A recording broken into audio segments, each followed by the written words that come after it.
I'm originally from Ohio. I spent about 15 years in the entertainment industry developing television and films for ABC, NBC movies for television, back when they had movies for television.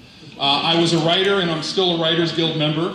I guess it's Writers Guild Emeritus now, is it not, Carl, if I haven't written something in a while? Yeah, you'd be an emeritus member. Emeritus member, but still. I pay my dues every year to the Writers Guild, so I'm a member. About 10 years ago, I segued into teaching, and I've been at ASU about 8 years, teaching film, screenwriting, television. I also teach a Spielberg-Lucas class, which is one of the favorite classes in our program. Don't tell anybody, but it's probably my favorite class too. So that's very exciting. We just kind of finished that this semester. So that's my background. A little bit about this program tonight. It is sponsored by Film Bar, which is downtown here, just a few blocks away, actually. A little some applause. Film Bar is so great because they are, if you haven't been there, you really need to go. It's part lounge, part art house cinema, part just really cool hangout. And about every 2 months or so, I do what we call Film Bar Film School, which is the same idea as here, where I will take a classic film and do live commentary and almost like a book club for a film. And as luck would have it, well, not really, we planned it this way, but we are doing Jaws on Monday. That'll be just me. Carl won't be joining us, unfortunately, but so if you like what you see here and want to come again, or know someone who might want to see a version of this at Film Bar, it might be sold out already, actually, but you can check ahead for tickets. But we do it about every 2 months. I will tell you right now, because I think it's on their calendar, but whatever, it's on a Monday, August 8th. Someone can check the calendar on my dates there, but August 8th, whatever the August Monday date is there, I'll be doing Dr. Strangelove. So I do encourage you to buy tickets in advance for that. They're only $5, which I think actually is even cheaper than the regular Film Bar price. But so that's in a couple of months, so cheap promotion there. The other sponsor for tonight's program, something that's near and dear to my heart, it's ASU Film Spark, and you can see over there on the side. In fact, sorry. I don't have it's a career acceleration program, newly developed at ASU this year, and Film Spark has given us the opportunity. Every year we do a feature film with our ASU students over the summer, and the first one is going to be a feature film called Car Dogs, which we are going to promote and premiere here in the Phoenix area this fall. So we're very excited. It's our first feature film coming out of ASU Film Spark program is Car Dogs, and it's going to be coming out here in the fall. Right, exclusive premiere here in the Phoenix area. The film, our program, Film Spark, in Car Dogs, we had 85 students, 15 graduate students working with Oscar-winning cast and crew. We had comedian George Lopez, Nia Vardalos from My Big Fat Greek Wedding, Patrick Adams from Suits, and Oscar winner Octavia Spencer. All are in the film. Very exciting. So I want to share with you a super short but very exciting video of what we're doing here at Film Spark and at ASU in our film programming that I think you'll be excited about and hopefully support. Yeah. Since we're kind of starting right at 8:30 here, which is kind of nice. I've got a very short, I'll keep it short since I have slides. I'm going to show you a few things to look for, a little bit of backstory on the film, and then I'm going to turn it over to Carl to actually officially introduce. I'll introduce him and he'll introduce the film, and we'll start the live screening. So I'm going to go to my seat because I am tethered to that while I show you this stuff.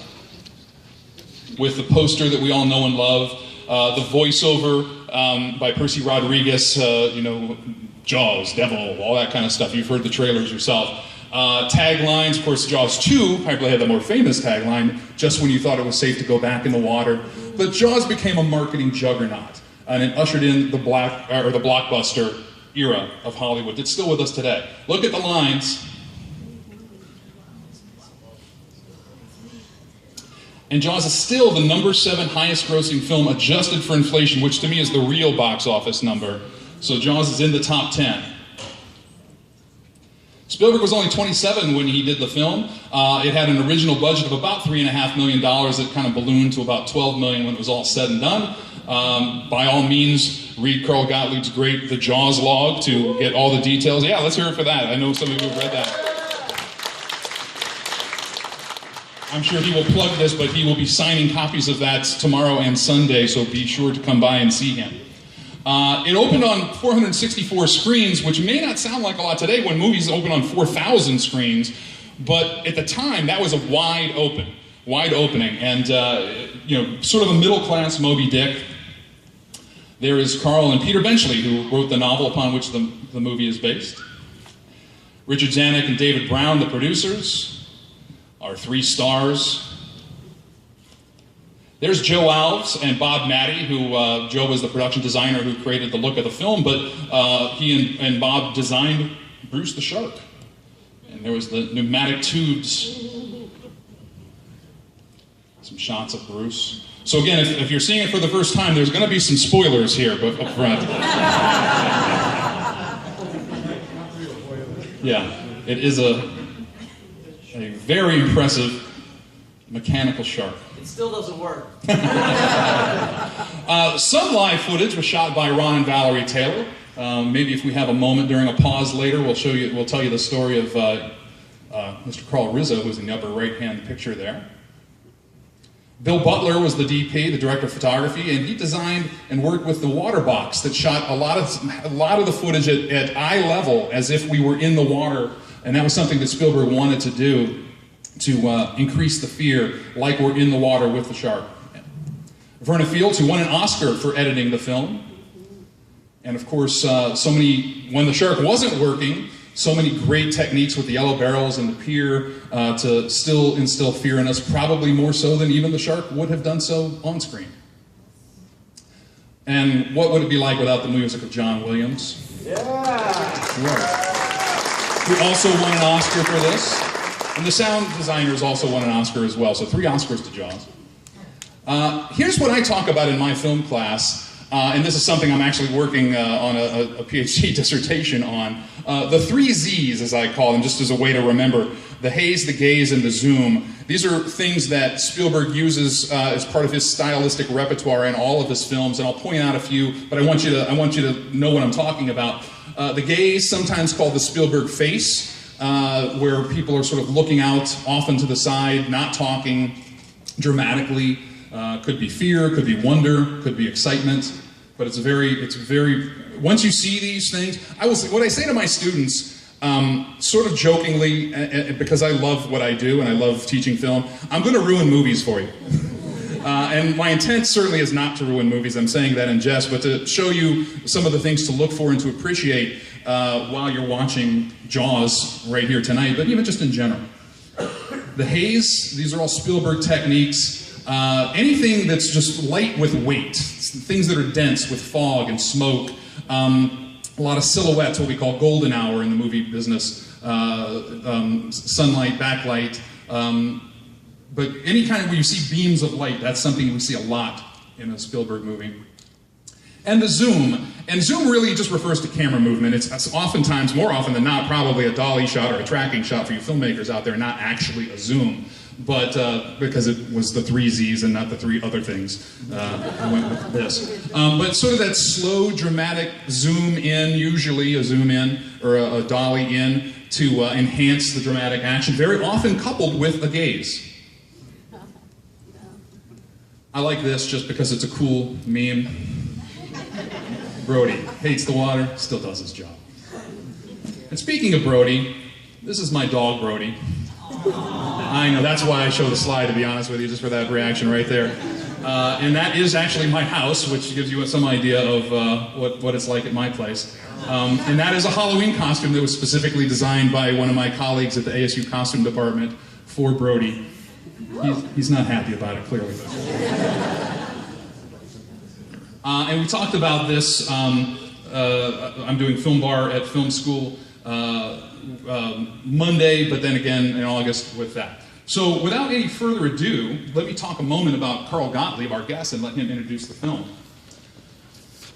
Carl Gottlieb, co-writer of Jaws. I could probably stop right there, but let's hear it for that.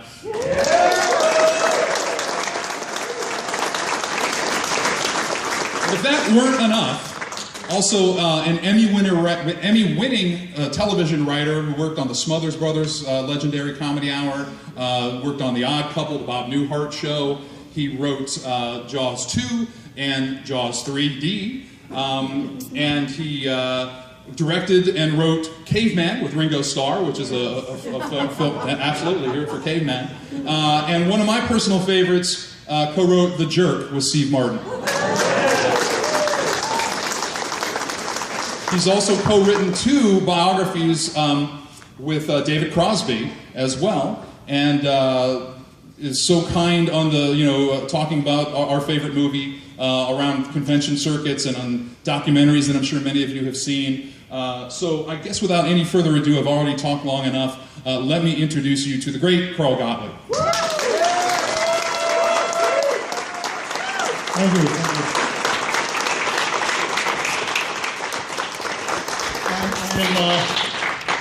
I like to think that if I was a Jeopardy category, it would be his hits begin with a J. Who is Carl Gottlieb? Anyway, we've talked a lot about, and you've all done your homework here, and I'll be selling the book upstairs tomorrow and Sunday, The Jaws Log, and also a book called The Little Blue Book for Filmmakers. It's just kind of a filmmaking 101 survey of everything you need to know if you're going to get into this business, producing, acting, writing, and directing, from the early days right through digital delivery platforms that are coming into use now. But let's talk about, very briefly, this thing. The one thing I love to tell people is this was pre-CGI. There was no computer graphics. Yeah. You couldn't paint out the mistakes, and everything that you see is real. There's the only opticals in the entire movie is a censorship issue where some nudity had to be adjusted, and the shooting stars, which fly by. Those scenes were shot day for night, so it's not likely that they were real. Yeah, I know. You'd like to think that we got it, because Stephen used to say, well, we got lucky on that one. And Joe Alves, who was the production designer who helped set up those shots, says it was day for night. If that was actually a meteorite, it would have exploded on the horizon and destroyed half of New England. So everything you see is real. There's even some real sharks in the movie. And I think it lends to the excitement, because when we didn't have a real shark, or a real mechanical shark, we had to make do with the audience's imagination, with the audience's subliminal fears, and the knowledge that somewhere out there, beneath the surface, was something that was truly terrible. Yeah. And one last thing, Peter Benchley spent the last half of his life trying to make up for the damage that he did to the reputation of the shark. They're not evil creatures. They're apex predators at the top of the food chain in the ocean, and they're remarkably complex, surprising creatures, and we've got to protect them, not kill them. So if anybody ever tells you, hey, we're going fishing for sharks, tell them, no, nah, fish for go look for bluefish, yes, or something else, or octopuses, which the octopuses and squids are the only things in the ocean that are increasing in numbers. We've overfished everything else, but apparently we've created a climate that's very good for octopuses. Anyway, no octopuses were hurt in this movie, and no sharks. So, without further ado, I'd like to introduce the film, but when we made it, and I was explaining this to Brad here, when we made it as a narrative to be told from beginning to end, to be watched in the theater by people in the dark, and we didn't make it to be interrupted, but for the purposes of education and enlightenment, and to show you things that Joe has worked very hard to study and isolate for your pleasure, we'll be interrupting from time to time. I kind of apologize for that, because we didn't make the film to be interrupted, but